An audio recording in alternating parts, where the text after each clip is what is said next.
1월 5일 목요일, 오늘의 말씀은 민수기 3장 40절부터 51절까지 말씀입니다. 우리 함께 봉독하도록 하겠습니다. 여호와께서 또 모세에게 이르시되 이스라엘 자손의 처음 태어난 남자를 1개월 이상으로 다 계수하여 그 명수를 기록하라. 나는 여호와라. 이스라엘 자손 중 모든 처음 태어난 자 대신에 레위인을 4개 돌리고 또 이스라엘 자손의 가축 중 모든 처음 태어난 것 대신에 레위인의 가축을 4개 돌리라. 모세가 여호와께서 자기에게 명령하신 대로 이스라엘 자손 중 모든 처음 태어난 자를 계수하니 1개월 이상으로 계수된 처음 태어난 남자의 총계는 22,273명이었더라. 여호와께서 모세에게 말씀하여 이르시되 이스라엘 자손 중 모든 처음 태어난 자 대신에 레위인을 취하고 또 그들의 가축 대신에 레위인의 가축을 취하라. 레위인은 내 것이라. 나는 여호와니라. 이스라엘 자손의 처음 태어난 자가 레위인보다 273명이 더 많은즉 속전으로 한 사람의 5세겔씩 받되 성소의 세겔로 받으라. 한 세겔은 20계란이라. 그 더한 자의 속전을 아론과 그의 아들들에게 줄 것이니라. 모세가 레위인으로 대속한 이외의 사람에게서 속전을 받았으니 곧 이스라엘 자손의 처음 태어난 자에게서 받은 돈이 성소의 세겔로 1365세겔이라. 모세가 이 속전을 여호와의 말씀대로 아론과 그의 아들들에게 주었으니 여호와께서 모세에게 명령하심과 같았느니라. 오늘의 본문은 하나님께서 이스라엘의 맏아들과 가축을 대신해서 레위인과 그들의 가축을 하나님의 몫으로 구분하는 내용을 담고 있습니다. 40절, 41절은 이렇게 이야기를 하죠. 여호와께서 또 모세에게 이르시되 이스라엘 자손의 처음 태어난 남자를 1개월 이상으로 다 계수하여 그 명수를 기록하라. 나는 여호와라. 이스라엘 자손 중 모든 처음 태어난 자 대신에 레위인을 내게 돌리고 또 이스라엘 자손의 가축 중 모든 처음 태어난 것 대신에 레위인의 가축을 내게 돌리라. 하나님은 우리의 생명과 재산의 주인이십니다. 하나님이 이스라엘의 맏아들과 가축의 첫 것에 대한 소유권을 선언하고 계신 것은 출애굽기에 답이 있습니다. 10가지 재앙 중 마지막 재앙, 애굽의 모든 첫 것을 죽이신 하나님께서 이스라엘만큼은 은혜로 살아남도록 도와주셨거든요. 이스라엘은 하나님의 도우심으로 죽음을 면하고 애굽에서 탈출할 수 있었습니다. 그렇기에 출애굽 이후 이스라엘 백성과 가축의 생명은 하나님의 것이 되었습니다. 하나님은 이스라엘의 장자와 가축의 첫 것을 하나님께 돌리라고 명령하심으로 이스라엘 전체에 대한 소유권을 주장하고 계신 거죠. 시간이 흐른 뒤 오늘 본문 민수기에서 하나님께서는 이스라엘 전체의 맏아들과 가축의 첫 것을 바치는 대신에 레위인이 가진 가축을 주님께 돌리라 명령하셨습니다.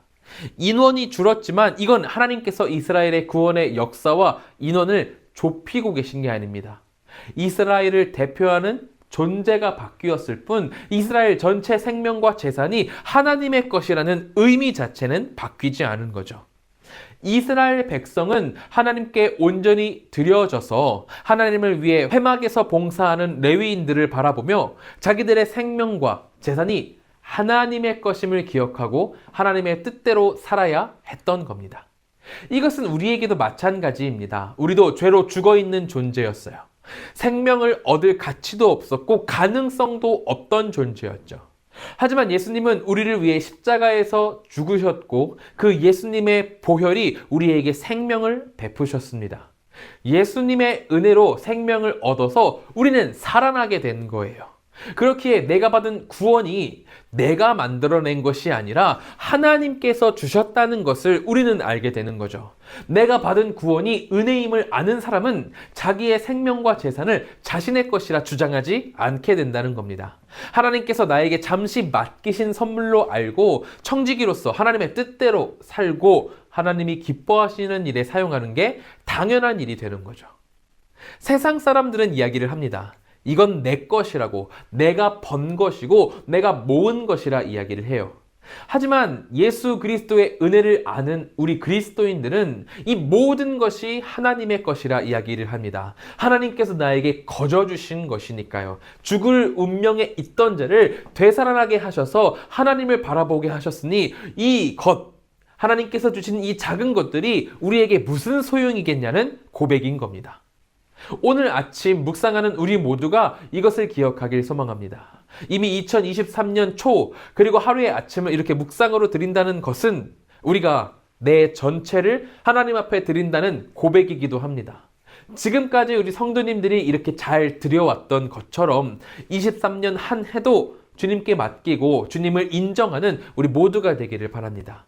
내가 가진 것 다 주님께 드릴 때 주님께서 우리를 더욱더 풍족하게 채우실 것입니다. 다시 본문으로 돌아와서 44절, 46절은 이렇게 나옵니다. 이스라엘 자손 중 모든 처음 태어난 자 대신에 레위인을 취하고 그들의 가축 대신에 레위인의 가축을 취하라. 레위인은 내 것이라. 나는 여호와니라. 이스라엘 자손의 처음 태어난 자가 레위인보다 273명이 더 많은즉 속전으로 한 사람의 5세겔씩 받되 성소의 세겔로 받으라. 한 세겔은 20계란이라. 이게 이해하기 어려운 문장이지만 무슨 의미냐면 이스라엘의 모든 맏아들 수를 센 거예요. 그렇게 수를 세니까 레위 지파의 남자 수보다 273명이 더 많았던 거죠. 하나님은 모세에게 레위인이 부족하여 대속하지 못한 이 273명에게서 5세겔의 속전을 받아 제사장에 주라고 명령하고 계신 겁니다. 그렇게 함으로 이스라엘의 맏아들은 한 사람도 빠짐없이 하나님께 드려진 사람이 되게 하신 거죠. 이는 맏아들이 대표하는 이스라엘 백성도 한 사람도 예외 없이 하나님 앞에 드려졌음을 의미하고 있는 겁니다. 구원받은 나 자신도 하나님께 드려진 사람, 하나님의 소유입니다. 때로 우리는 교역자들이나 전임 사역자 혹은 장로님이나 몇몇 특별한 사람들만 전적으로 헌신해야 하는 거 아닌가 그렇게 여기곤 합니다. 그리고 그들이 더욱더 열심히 섬겨야 한다고 생각하죠.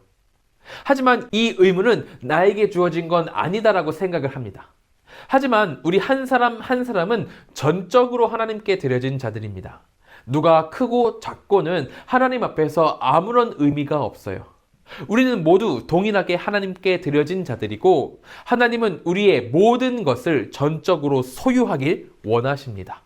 그렇기에 우리는 하나님께 속한 자로서 최선을 다해 하나님을 섬기고 주님의 일들을 감당해야만 합니다. 물론 예배와 성례에 관한 일들을 전문적으로 감당하는 사역자들이 따로 있지만 그것은 그 일에 대한 전문성을 하나님께서 상징적으로 가져가신 것이고 우리는 우리에게 맡겨진 일들을 전심을 다해 열심히 해야 하는 거죠. 내 사역의 몫을 누가 대신해서 봉사할 수는 없습니다. 우리는 단지 내 삶을 온전히 하나님 앞에 드려 하나님이 영광 받으시도록 하나님이 기쁘시도록 해야 하는 게 맞는 거죠. 오늘 이 아침 우리가 주님 앞에 기도하길 바랍니다. 주님, 내 몫을 미루지 않겠습니다. 온전히 감당하도록 우리를 인도하여 주시옵소서.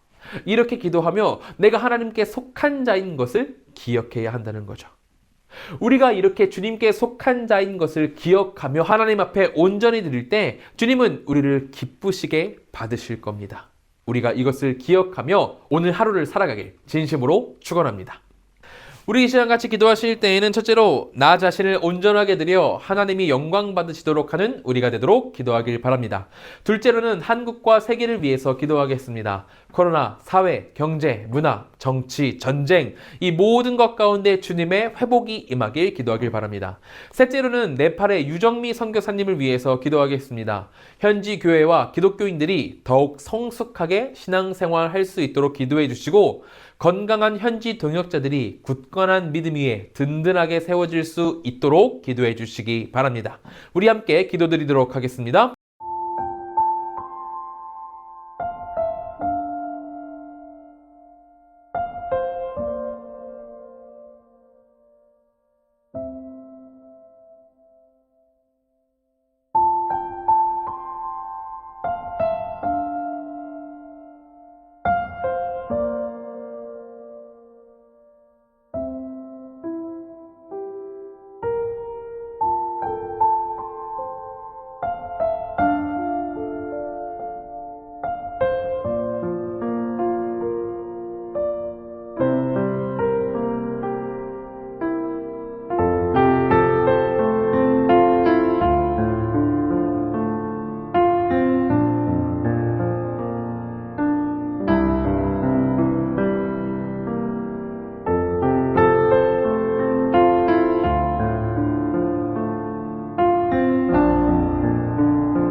제가 기도함으로 마치도록 하겠습니다. 사랑과 은혜가 충만하신 하나님, 우리가 우리의 모든 것을 온전하게 하나님께 드리도록 하여 주시옵소서. 내 몫을 다른 사람에게 미룰 수도 없고 버릴 수도 없습니다. 하나님은 우리의 주인이시기 때문입니다. 내 주인이신 하나님 앞에 내 모든 것들을 드려 봉사하고 섬길 수 있도록 하나님 인도하여 주시옵소서. 네팔에 유정미 선교사님 계십니다. 유정미 선교사님 주님을 위해서 사역할 때 성령 충만하도록 인도하여 주시고 네팔 또한 주님께 속히 돌아올 수 있도록 인도하여 주시옵소서. 이제 아침 묵상을 마치고 세상으로 나아갑니다. 그 모든 발걸음 가운데 주님의 큰 축복 누리길 소망하오니 하나님께서 형통하도록 인도하여 주시옵소서. 주님의 도우심이 언제나 함께하길 소망하며 예수님의 이름으로 기도드립니다. 아멘.